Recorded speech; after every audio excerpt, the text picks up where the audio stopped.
بسم اللہ الرحمن الرحیم۔ سب سے پہلا قاتل و مقتول۔ روئے زمین پر سب سے پہلا قاتل قابیل اور سب سے پہلا مقتول حابیل ہے۔ قابیل و حابیل یہ دونوں حضرت آدم علیہ السلام کے فرزند ہیں۔ ان دونوں کا واقعہ یہ ہے کہ حضرت حوا رضی اللہ عنہا کے ہر حمل میں ایک لڑکا اور ایک لڑکی پیدا ہوتے تھے، اور ایک حمل کے لڑکے کا دوسرے حمل کی لڑکی سے نکاح کیا جاتا تھا۔ اس دستور کے مطابق حضرت آدم علیہ السلام نے قابیل کا نکاح لیوزا سے جو حابیل کے ساتھ پیدا ہوئی تھی کرنا چاہا، مگر قابیل اس پر راضی نہ ہوا کیونکہ اکلیمہ زیادہ خوبصورت تھی، اس لیے وہ اس کا طلبگار ہوا۔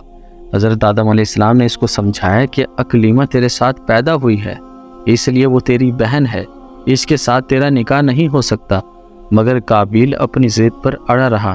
بالآخر حضرت آدم علیہ السلام نے یہ حکم دیا کہ تم دونوں اپنی اپنی قربانیاں خداوند قدوس عز و جل کے دربار میں پیش کرو، جس کی قربانی مقبول ہوگی وہی اکلیمہ کا حقدار ہوگا۔ اس زمانے میں قربانی کی مقبولیت کی یہ نشانی تھی کہ آسمان سے ایک آگ اتر کر اس کو کھا لیا کرتی تھی۔ چنانچہ قابیل نے گیہوں کی کچھ بالیں اور حابیل نے ایک بکری قربانی کے لیے پیش کی۔ آسمانی آگ نے حابیل کی قربانی کو کھا لیا اور قابیل کے گیہوں کو چھوڑ دیا۔ اس بات پر قابیل کے دل میں بغض و حسد پیدا ہو گیا اور اس نے حابیل کو قتل کر دینے کی ٹھان لی اور حابیل سے کہہ دیا کہ میں تجھ کو قتل کر دوں گا۔ حابیل نے کہا کہ قربانی قبول کرنا اللہ تعالیٰ کا کام ہے اور وہ متقی بندوں ہی کی قربانی قبول کرتا ہے۔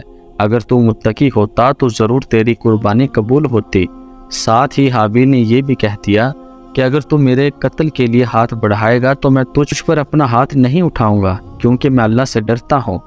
میں یہ چاہتا ہوں کہ میرا اور تیرا گناہ دونوں تیرے ہی پلے پڑے اور تو دوزخی ہو جائے، کیونکہ بے انصافوں کی یہی سزا ہے۔ آخر قابیل نے اپنے بھائی حابیل کو قتل کر دیا۔ باوقت قتل حابیل کی عمر 20 برس کی تھی، اور قتل کا یہ حادثہ مکہ مکرمہ میں جبل سور کے پاس یا جبل ہیرا کی گھاٹی میں ہوا، اور بعض کا قول ہے کہ بصرہ میں جس جگہ مسجد اعظم بنی ہوئی ہے منگل کے دن یہ ثانیہ ہوا۔ واللہ تعالی عالم۔ روایت میں ہے کہ جب قابیل قتل ہو گیا تو 7 دنوں تک زمین میں زلزلہ رہا اور وحوش و طیور اور درندوں میں اضطراب و بے چینی پیدا ہو گئی، اور قابیل جو بہت ہی گورا اور خوبصورت تھا، بھائی کا خون بہاتے ہی اس کا چہرہ بالکل کالا اور بدصورت ہو گیا، اور حضرت آدم علیہ السلام کو بے حد رنج و قلق ہوا، یہاں تک کہ حابیل کے رنج و غم میں 100 برس تک کبھی آپ کو ہنسی نہیں آئی، اور سریانی زبان میں آپ نے حابیل کا مرثیہ کہا، جس کا عربی اشعار میں ترجمہ یہ ہے: تمام شہروں اور ان کے باشندوں میں تغیر پیدا ہو گیا اور زمین کا چہرہ گرد آلود ہو گیا اور کبھی ہو گیا، ہر رنگ اور مزہ والی چیز بدل گئی اور گورے چہرے کی رونق گم ہو گئی۔ حضرت آدم علیہ السلام نے شدید غضبناک ہو کر قابیل کو پھٹکار کر اپنے دربار سے نکال دیا، اور وہ بدنصیب اکلیمہ کو ساتھ لے کر یمن کی سرزمین عدن میں چلا گیا۔ وہاں ابلیس اس کے پاس آ کر کہنے لگا کہ حابیل کی قربانی کو آگ نے اس لیے کھا لیا کہ وہ آگ کی پوجا کیا کرتا تھا، لہٰذا تو بھی ایک آگ کا مندر بنا کر آگ کی پرستش کیا کر۔ چنانچہ قابیل پہلا وہ شخص ہے جس نے آگ کی عبادت کی، اور یہ روئے زمین پر پہلا شخص ہے جس نے اللہ تعالیٰ کی نافرمانی کی اور سب سے پہلے زمین پر خون ناحق کیا، اور یہ وہ پہلا مجرم ہے جو جہنم میں سب سے پہلے ڈالا جائے گا۔ حدیث شریف میں ہے کہ روئے زمین پر قیامت تک جو بھی خون ناحق ہوگا قابیل اس میں حصہ دار ہوگا، کیونکہ اسی نے سب سے پہلے قتل کا دستور نکالا۔ اور قابیل کا انجام یہ ہوا کہ اس کے ایک لڑکے نے جو کہ اندھا تھا اس کو ایک پتھر مار کر قتل کر دیا، اور یہ بدبخت نبی زادہ ہونے کے باوجود آگ کی پرستش کرتے ہوئے کفر و شرک کی حالت میں اپنے لڑکے کے ہاتھوں مارا گیا۔ حابیل کے قتل ہو جانے کے 5 برس بعد حضرت شیث علیہ السلام پیدا ہوئے، جبکہ حضرت آدم علیہ السلام کی عمر شریف 130 برس کی ہو چکی تھی۔ آپ نے اپنے اس ہونہار فرزند کا نام شیث رکھا۔ یہ سریانی زبان کا لفظ ہے اور عربی میں اس کے معنی حبت اللہ یعنی اللہ کا عطیہ ہے۔ حضرت آدم علیہ السلام نے 50 صحیفے جو آپ پر نازل ہوئے تھے، ان سب کی حضرت شیث علیہ السلام کو تعلیم دی اور ان کو اپنا وسیع و خلیفہ اور سجادہ نشین بنایا، اور ان کی نسل میں خیر و برکت ہونے کی دعائیں مانگی۔ ہمارے حضور خاتم النبیین صلی اللہ علیہ وآلہ وسلم انہی حضرت شیث علیہ السلام کی اولاد میں سے ہیں۔ اس واقعے کو قرآن کریم میں اللہ تعالیٰ نے اس طرح بیان فرمایا ہے کہ ترجمہ کنز الایمان: درس ہدایت اس واقعے سے چند ہدایتوں کے سبق ملتے ہیں۔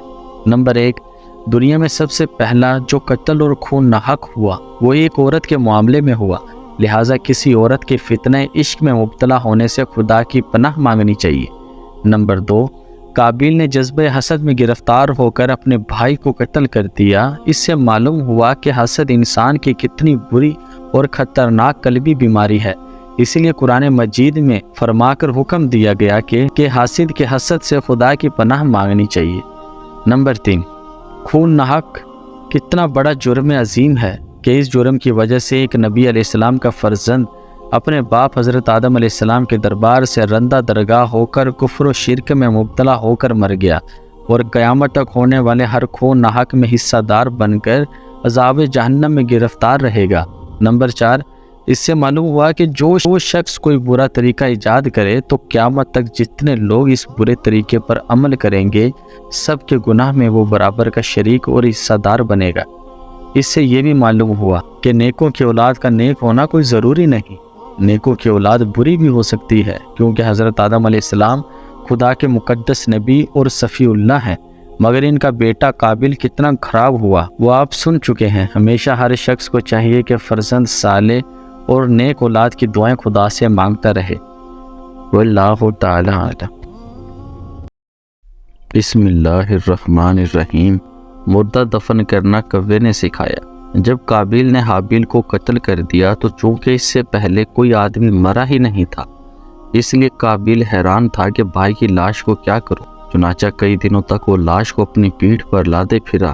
پھر اس نے دیکھا کہ دو کوے آپس میں لڑے اور ایک نے دوسرے کو مار ڈالا۔ پھر زندہ کوے نے اپنی چونچ اور پنجوں سے زمین کریت کر ایک گڑھا کھودا اور اس میں مرے ہوئے کوے کو ڈال کر مٹی سے دبا دیا۔ یہ منظر دیکھ کر قابیل کو معلوم ہوا کہ مردے کی لاش کو زمین میں دفن کرنا چاہیے، چنانچہ اس نے قبر کھود کر اس میں بھائی کی لاش کو دفن کر دی۔